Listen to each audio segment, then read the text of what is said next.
Good morning, y'all. So my name is Mellisa Copeland. I'm a program analyst with the Air Force Space Commercial Satellite Communications Office. And we're just going to jump right in because I know that I am standing between y'all and more coffee, and I don't want to be that barrier to y'all getting more coffee. So next slide, please. All right, so probably everybody is already familiar with this, but just in case you're not, the fiscal year 18 NDAA moved the COMSATCOM mission from DISA to Air Force Space. We are still in the process of that transition because nothing like this ever happens quickly. Our objective as we do this is basically do no harm. So we want to make sure that we continue to provide,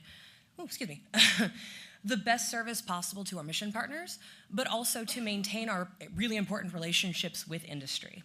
So as part of that, I want to say thank you to DISA leadership for allowing us to present here today and then continuing to support us through the transition. Next slide. So some high-level notes as we kind of work through this. You'll notice most of these are recompetes. As we move forward to the SATCOM enterprise, some of y'all have probably already seen some of the strategy papers on this. We will see more emphasis on situational awareness tools and cybersecurity, in addition to the base requirement that you're all familiar with. So please pay attention to those factors. They're very important to us, and they will have an impact on who gets the award. So the first couple of contracts that we have on here, the first three are all SATCOM. They are predominantly for commercial SATCOM bandwidth. Let's see. All of these will be released through DITCO. All right, next slide.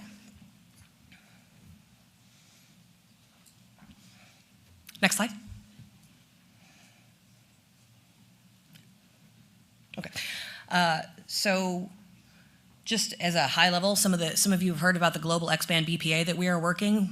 We have been very slow on getting this done, but the draft RFP will go out this month, and we expect to make award sometime in April, hopefully.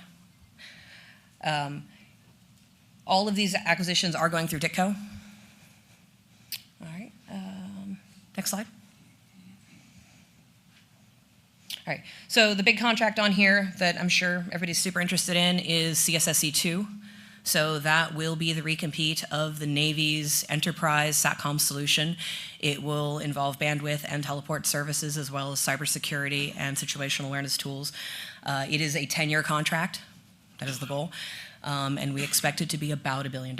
So that will be a very large effort. I just want to bring people's attention to that because we are going to be working that very hard. The draft RFP for that will also be out this month. So right now, the banner under that says that the contracting activity is TBD, but that is no longer true. That contract will also go through DITCO. Okay, next slide.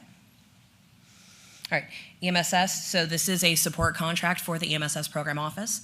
That contracting activity is TBD, and they are still working through that. So I don't have any additional information on where that will be put out when it happens. Next slide.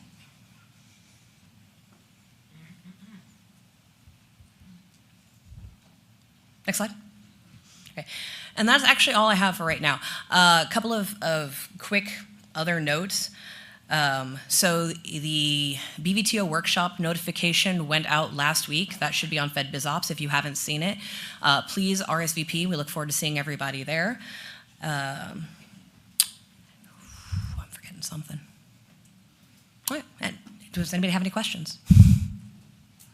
There are no questions at this time, Ms. Copeland. Thank you so much. Thank you. Ladies and gentlemen, if you have a question for our speakers, please be sure to submit it to AskDISA F2I at mail.mil.